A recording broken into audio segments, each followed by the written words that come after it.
Assalamualaikum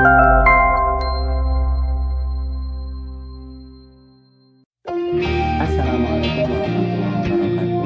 Selamat datang kembali di CPNS karena belajar harus berkualitas. Baik teman-teman, kali ini kita akan membahas mengenai integrasi nilai SKD dan SKB khususnya pada instansi Kementerian Pendidikan, Kebudayaan, Riset, dan Teknologi yang baru-baru saja ini diumumkan. Oke, baik. Yang pertama saya akan mulai dengan perhitungan integrasi SKD dan SKB secara umum. Di sini kita memiliki 3 peserta, yaitu Umar, Usman, dan Ali, di mana masing-masing memiliki nilai SKD 480, 465, dan 420.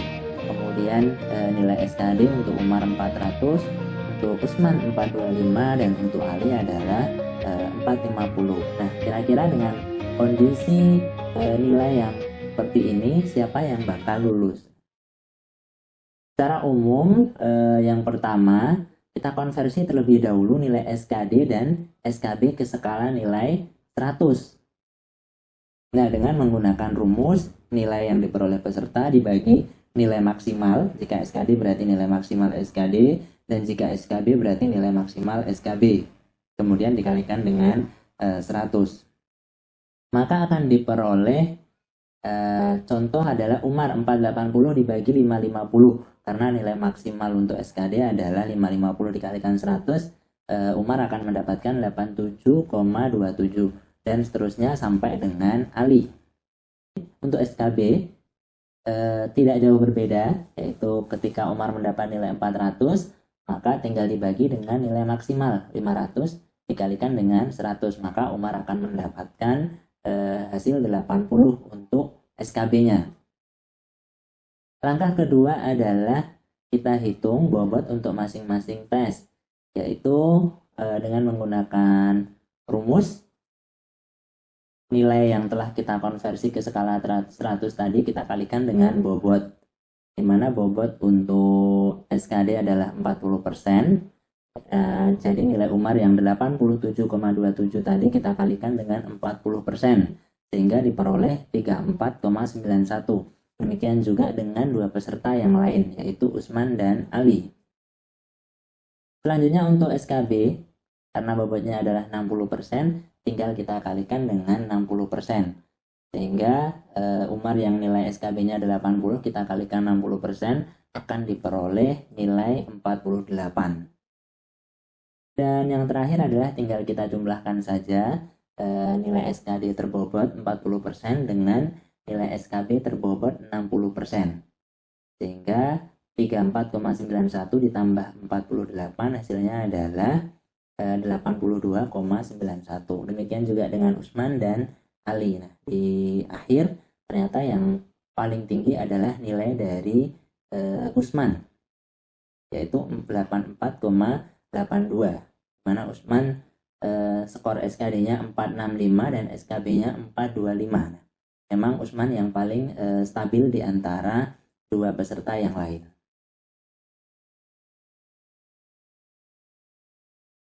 Baik, selanjutnya yang kedua adalah kita akan mencoba menghitung perolehan nilai SKB untuk formasi di Kemdikbudristek. Nah, ini saya ambilkan contoh untuk formasi dosen, di mana ada wawancara dan ada micro teaching. Untuk 4 subtes yang lain kemungkinan tidak jauh berbeda, yaitu ada etika dan tridharma, kemudian ada kemampuan bahasa Inggris, penalaran dan pemecahan masalah, serta dimensi psikologi. Nah, kali ini kita lihat Umar, dia memperoleh nilai 20, 20, 20, 200, 25, 25. Artinya Umar mendapatkan nilai yang sempurna untuk semua subtes yang diujikan. Kemudian disusul dengan Usman dan Ali dengan nilai yang beragam. Di sini untuk mempermudah nilai Usman dan nilai Ali, saya buat di bawah nilai Umar, yaitu dengan pada subtes etika nilai Usman 10 dan nilai Ali 5.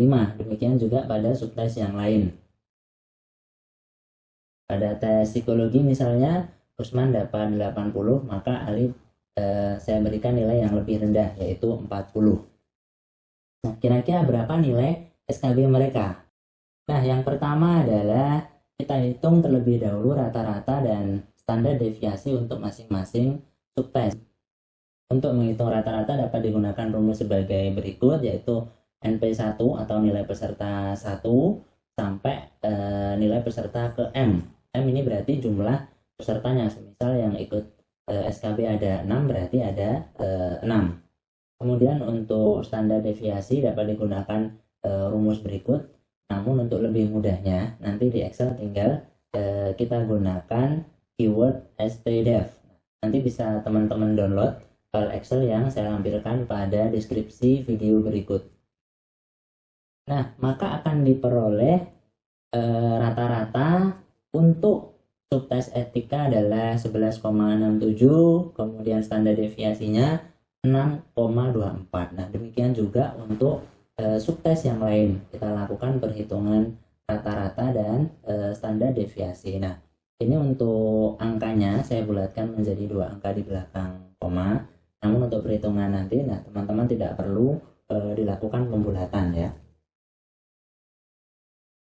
Kemudian yang kedua, setelah kita hitung rata-rata dan standar deviasi, kita hitung skor terstandar atau Z-score, yaitu Z-score untuk peserta, kemudian Z-score maksimal dan Z-score minimal. Nah, untuk menghitung Z-score kita gunakan rumus tersebut, yaitu X nilai peserta kemudian dikurangi dengan rata-rata dibagi dengan standar deviasi. Nah, itu dengan menggunakan rata-rata dan standar deviasi yang sudah kita cari pada langkah pertama tadi. Nah, untuk Z max sendiri dan Z min kita peroleh dari nilai maksimal dan nilai minimum pada masing-masing subtes, yaitu untuk subtes etika, bahasa Inggris, dan penalaran kita gunakan nilai maksimum 20 dan nilai minimumnya adalah 0, sehingga akan kita peroleh Z max-nya 1,34 dan Z min-nya adalah min 1,87. Kemudian untuk psikologi kita gunakan nilai maksimumnya adalah 200 dan nilai minimumnya adalah 40, karena jawaban minimal adalah bernilai 1 dan jumlah soal 40, sehingga nilai minimumnya adalah 40. Jadi tidak mungkin peserta mendapatkan nilai psiko 39 atau 40 ke bawah. Nah, sehingga kita peroleh Z max-nya 1,37 dan Z min-nya adalah min 0,98. Untuk wawancara dan micro teaching juga demikian. Jadi nilai min adalah harusnya 5. Nah, sementara di perhitungan yang sudah dibagikan, yang sudah diumumkan oleh Kemendikbud, nilai min yang digunakan untuk wawancara dan mikro adalah 0. Kalau kita lihat di pengumuman SKB, pengumuman pelaksanaan SKB, nah itu nilai min-nya harusnya 5 ya, tapi ternyata di pengumuman yang digunakan nilai min-nya adalah 0. Jadi sebenarnya itu tidak terlalu masalah karena berkaitan dengan rentang saja. Kemudian nilai Z-score masing-masing peserta. Kita masukkan semisal Umar nilai etikanya tadi adalah 20, maka 20 dikurangi nilai rata-rata dibagi standar deviasi. Karena nilainya maksimal, maka nilai Umar adalah sama dengan Z max, yaitu 1,34. Demikian juga untuk subtes yang lain, masuk juga nilai Umar dan Ali. Kita konversi ke dalam Z-score semuanya. Yang ketiga, konversi skor terstandar atau Z-score menjadi nilai rentang 0 sampai 100. Nah, Setelah kita peroleh Z-score tadi untuk masing-masing peserta, maka kita gunakan rumus yang sudah disediakan oleh Kemdikbud dengan mengkonversi menjadi nilai dengan rentang 0 sampai 100. Maka akan kita peroleh Umar dengan nilai 20 kita konversi, maka dia akan mendapatkan nilai 100. Nah, kita lihat di situ nilai Umar adalah semuanya 100 karena dia sempurna untuk di semua bidang. Kemudian nilai Usman ada 50, ada 60, 70, 25, 60 dan 40. Nah, kalau kita lihat nilai Umar yang awalnya 20 menjadi 100. Nah, secara sederhana adalah cukup kita kalikan 5. Nah, memang benar demikian. Kita cek nilai Usman 10 kita kalikan 5, maka akan diperoleh 50. Demikian juga untuk nilai subtes bahasa Inggris dan nilai subtes penalaran. Nah, berbeda dengan nilai subtes wawancara dan mikro. Karena ada rentang 25, maka nilai Umar yang 25 agar menjadi 100 kita kalikan dengan 4. Demikian juga untuk nilai Usman dan Ali. Ketika Usman memperoleh nilai 15, tinggal kita kalikan 4, maka akan diperoleh 60. Dan demikian juga nilai Ali. Ketika Ali mendapat nilai 10, kita kalikan 4, maka akan diperoleh 40. Namun hal tersebut berbeda untuk bagian psikologi, karena psikologi memiliki nilai minimum yaitu 40 dan nilai maksimumnya adalah 200. Jadi itu akan memiliki rentang 160. Nah, ini akan berbeda nilainya ketika kita menggunakan perkalian seperti tadi. Nah, oleh karena itu di sini Kemendikbud memberikan alternatif perhitungan menggunakan Z-score ya.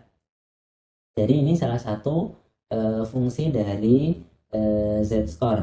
Ketika untuk subtes yang lain tidak jauh berbeda dengan perhitungan pada tahun sebelumnya, namun akan memberikan hasil yang berbeda untuk subtes yang memiliki nilai minimum harusnya, yaitu pada nilai dimensi psikologi, pada nilai wawancara, dan pada nilai micro teaching. Jadi di sini kalau teman-teman lihat di bagian dimensi psikologi, nilai Ali adalah 40. Karena itu nilai minimum, maka Ali akan mendapatkan konversi menjadi 0. Nah, sementara Usman memiliki nilai 80. Selisihnya dengan Ali adalah 40. Sementara rentang yang kita miliki adalah 160. Maka ketika kita lakukan perhitungan secara manual, 40 per 160 akan diperoleh seperempatnya, yaitu 25. Kebetulan karena ini angkanya kita buat mudah, yaitu 80. Nah, tentu akan berbeda ketika angkanya memiliki nilai satuan ya. Nah, setelah ini langkah selanjutnya adalah kita hitung masing-masing subtes sesuai dengan bobot. Rumusnya adalah demikian, bobot kita kalikan nilai yang sudah terkonversi tadi. Nah, di mana masing-masing subtes memiliki bobot yang berbeda, yaitu etika adalah 10%, sehingga nilai Umar dari subtes etika adalah 10, dari subtes bahasa Inggris 15, dari subtes penalaran adalah 20, dan dari subtes psikologi 15, serta wawancara dan mikro adalah masing-masing 20. Sehingga tinggal kita jumlahkan, maka nilai Umar untuk SKB adalah 100. Sementara untuk Usman sesuai dengan bobot dan nilainya Jika dijumlahkan adalah 51,75 dan nilai Alia adalah 30,5. Nah, untuk selanjutnya tinggal kita kalikan dengan bobot nilai SKB yaitu 60%. Nah, kalau Umar berarti 100 kali 60%, maka Umar akan mendapatkan nilai 60 untuk SKB. Kemudian dijumlahkan dengan nilai SKD yang sudah terbobot 40%, sebagaimana contoh perhitungan di awal tadi. Oke, demikian untuk penjelasan mengenai perhitungan integrasi nilai SKD dan nilai SKB khususnya pada instansi Kemendikbudristek. Nah, apabila ada yang ingin ditanyakan bisa melalui kolom komentar. Nah, bagi teman-teman yang ingin mencoba menghitung nilainya bisa menggunakan Excel yang saya lampirkan pada kolom deskripsi. Oke, demikian dari kami Klik CPNS. Semoga yang sedikit ini bisa bermanfaat dan salam Klik CPNS.